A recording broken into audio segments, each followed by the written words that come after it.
আজ সকালে ঘুম ভাঙার পরেই চলে গেছিলাম ছাদে রোদ খাওয়ার জন্য।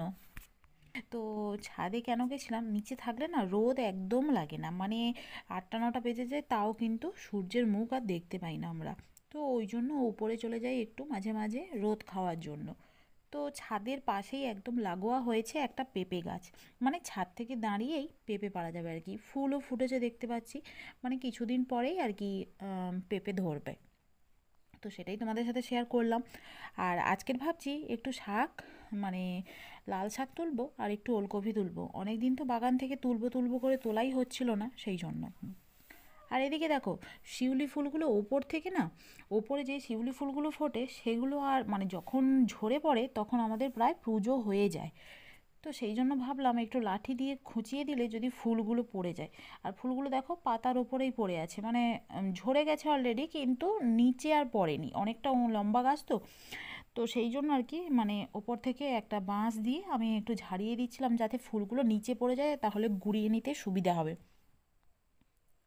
এই যে, মানে ছাদ থেকে তো একেবারে ফুল গাছগুলো, মানে ফুলগুলো ভালোভাবে দেখাও যায় আর কি। এই জন্য তো আমি সেই জন্য ভাবলাম যে একটু পরেই তো পুজো হবে, ফুলগুলো গুঁড়িয়ে নেব, পরে আর ফুলগুলো গোড়ানো হবে না উপরে ফুলগুলো, সেই জন্য আমি মানে ঝাড়িয়ে নিলাম।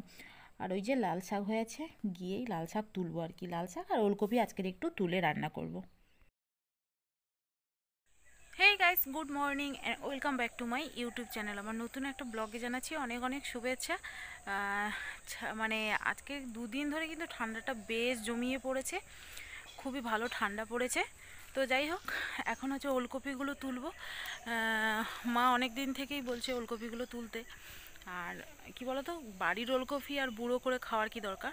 তো ওলকপিগুলো ছোট ছোট অবস্থাতেই তুলে ভাজবো, আর ভাজা খেতে খুবই ভালো লাগে। আর অল্প করে একটু শাক তুলবো, লাল শাক তুলবো।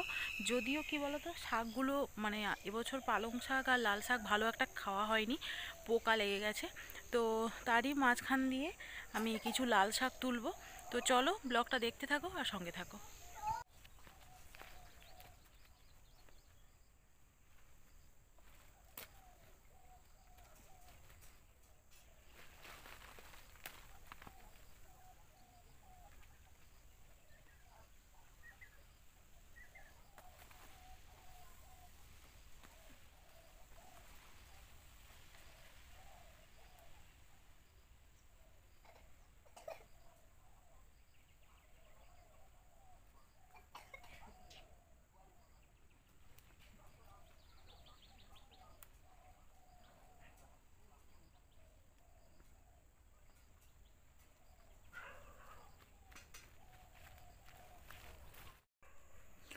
তো এই যে দেখো, 3টে আমি তুলে এনেছি। এটা তো বেশ বড় হয়েছে, অনেক বড় হয়ে গেছে এই ওলকপিটা। মোটামুটি সব মানে গাছের সবই ওলকপি এখন বড় হয়ে গেছে আস্তে আস্তে। তো এই 3টে হলেই আমাদের ভাজা হয়ে যাবে, অনেকটা পরিমাণে ভাজা হবে।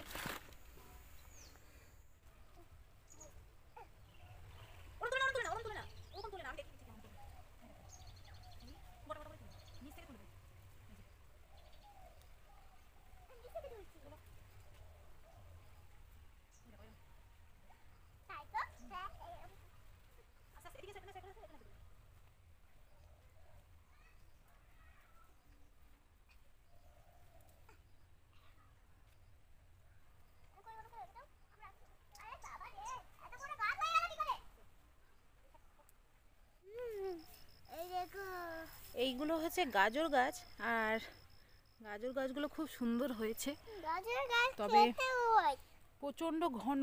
দেখা যাক, বাবা তো ঘন করেই লাগিয়েছে, দেখা যাক। হুম, দেখা যাক এবার গাজর কীরকম হয়। হবে আস্তে আস্তেই হবে। আর এইদিকে বলেছি, আর এদিকে হচ্ছে ধনে পাতাগুলো আস্তে আস্তে হয়ে এসছে, অল্প করে তুলে তুলে খাওয়ার মতো হয়ে গেছে প্রায়। আর এদিকে দেখো, বরবটি গাছগুলোতে বরবটি ধরেছে কি সুন্দর বরবটি। এই যে বরবটি হচ্ছে আস্তে আস্তে, প্রত্যেকটা গাছেই কিন্তু অল্প অল্প করে একটা একটা দুটো করে ধরেছে বরবটি। কি সুন্দর বরবটি নয় ঠিক, এগুলোকে বিম কড়াই বলে, বরবটি বলে না, বিম কড়াই বলে। বিম করাই বলে। হুম। তো এই যে তুলে নিয়েছি শাক, লাল শাকগুলো একটু পোকা আছে দেখে মানে বেছে নিতে হবে ভালো করে। জাস্ট ভাজবো এগুলো, এগুলোও ভাজবো আর ওলকপিও ভাজবো। তো চলো এগুলো বেছে নিই, তারপর তোমাদের সাথে আবার কথা হচ্ছে।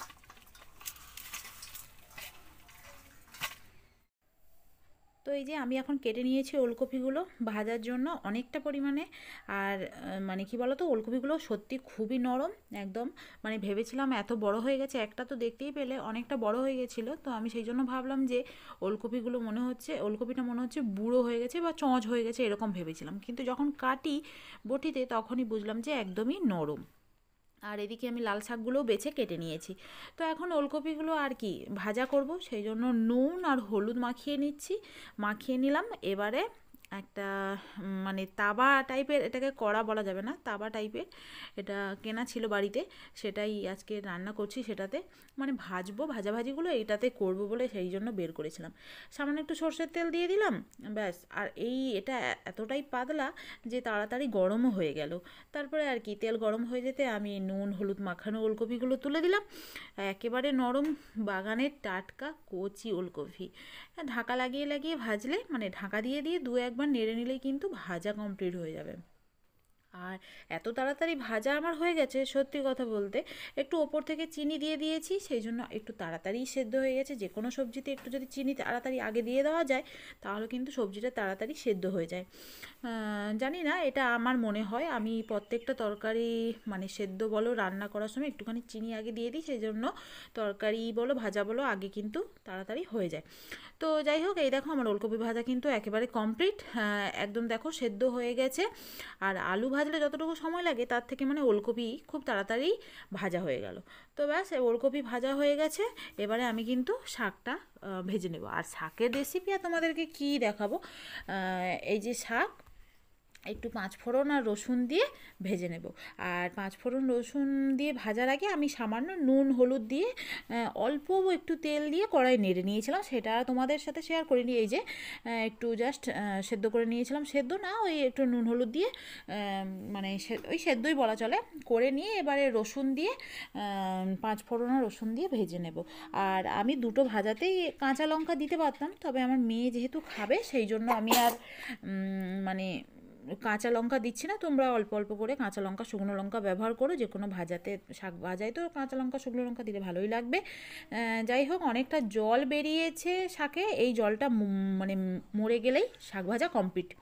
তো এই যে জলও মরে গেছে, শাক ভাজা একেবারে মানে কি বলো তো, সবই তো নরম শাকসবজি। যাই হোক, নরম শাকসবজি শাক আমার রেডি।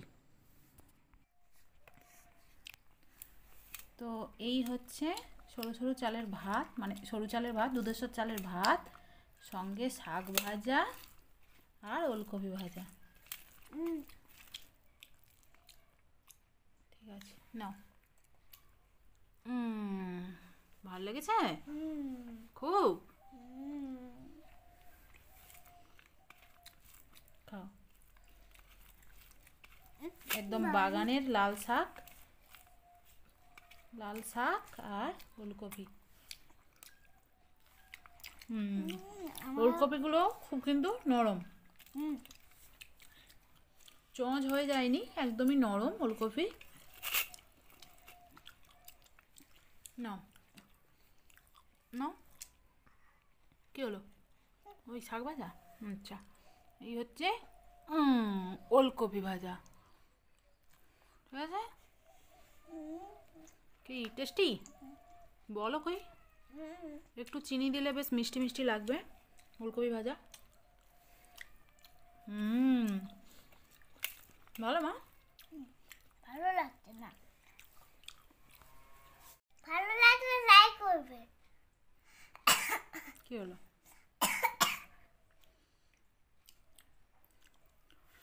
তো আজকের ভিডিওটা এখানেই শেষ করছি। ভালো লাগলে লাইক করো, শেয়ার করো, আর যারা চ্যানেলে নতুন আছো তারা তাড়াতাড়ি সাবস্ক্রাইব করো।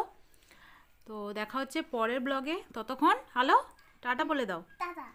ভালো করে বলো।